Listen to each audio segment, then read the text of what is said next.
May nagtanong, paano naman po yung gamot pang-ubo? May pagkakaiba ba yon? Ang daming nagtatanong nito at madalas, dito rin nagkakamali sa pagbili ng gamot.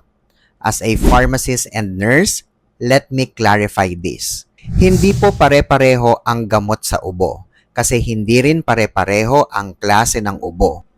Kung may plema ka, ang kailangan mo ay expectorant. Ito ang tumutulong para lumambot ang plema at mailabas mo ito katulad ng guaifenesin. Pero kung sobrang lapot at makapal ang plema, minsan hindi sapat ang expectorant lang. Diyan papasok ang mucolytic. Ito ang tumutunaw ng plema para lumabnaw at mas madaling mailabas. Examples nito ay carbocysteine at ambroxol. Kung tuyong ubo naman o dry cough na walang plema, mas appropriate ang cough suppressant tulad ng dextromethorphan. Ito ang nagpapakalma ng ubo lalo na kung nakakagambala sa tulog mo.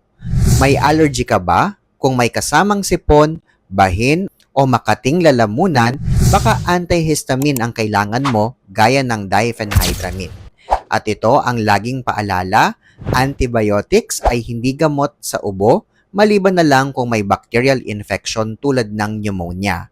And that needs a proper check-up and prescription. So to be clear, may iba't ibang klase ng ubo.